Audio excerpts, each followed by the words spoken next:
एक बार फिर से गोपालगंज वासियों को एक बड़ी सौगात मिलने वाली है।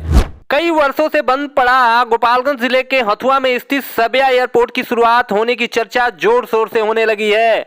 एयरपोर्ट को चालू करने के लिए रक्षा मंत्रालय की टीम एयरपोर्ट के जमीन का सर्वे कर रही है। इसी सिलसिले में 2 दिन पहले गोपालगंज के डीएम डॉक्टर नवल किशोर चौधरी भी कई अधिकारियों के साथ सबिया पहुंचे थे, जिससे लोगों को एक बार फिर से सबिया एयरपोर्ट के शुरू होने की उम्मीद जगने लगी है।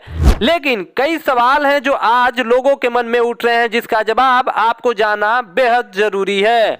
हथुआ स्थित सबिया एयरपोर्ट को शुरू करने की मांग आज से नहीं बल्कि कई सालों से उठ रही है। पूर्णमासी राम, जनक चमार और वर्तमान में गोपालगंज के सांसद डॉक्टर आलोक कुमार सुमन, ये वो नाम हैं जिन्होंने समय समय पर संसद में सबिया एयरपोर्ट को शुरू करने को लेकर मुद्दा उठाया। लेकिन सच्चाई यह है कि इन 14 सालों में सबिया एयरपोर्ट पर राजनीति अधिक और जमीनी स्तर पर काम कुछ नहीं हुआ।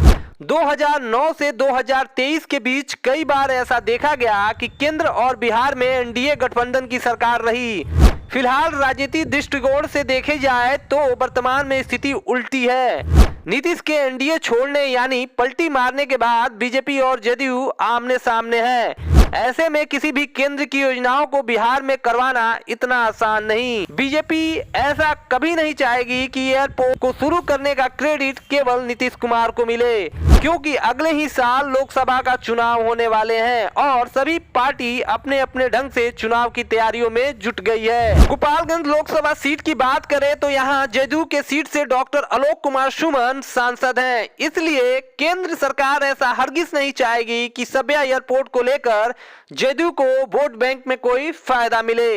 इसलिए इस बार फिर से ऐसा प्रतीत होता है कि सबिया एयरपोर्ट को शुरू करने का मुद्दा चुनाव का वेट चढ़ने वाला है। वर्तमान स्थिति को देखते हुए इस बात से इनकार नहीं किया जा सकता कि लोकसभा 2024 के चुनाव में दोनों पार्टी इन मुद्दों को लेकर आमने सामने होंगी।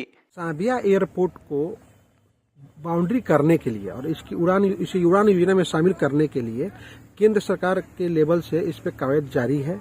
पहले के सांसदों ने भी इस पे सवाल उठाया था और अभी वर्तमान सांसद जो है सुमन जी, डॉक्टर आलोक कुमार सुमन, उन्होंने लगातार संसद में आवाज उठाया, लोगों से मेहनत किया और अधिकारियों से मिल करके आखिर उनका प्रयास धीरे धीरे रंग ला रहा है।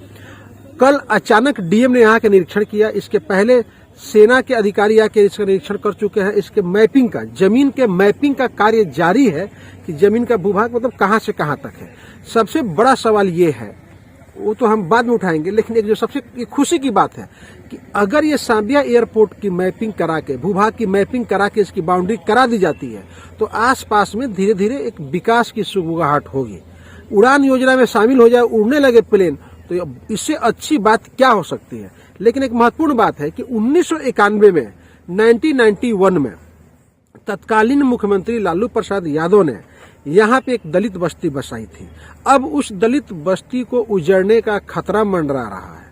सरकार ने उस दलित बस्ती में इंदिरा आवास पास किए थे, कई योजनाएं पास की थी।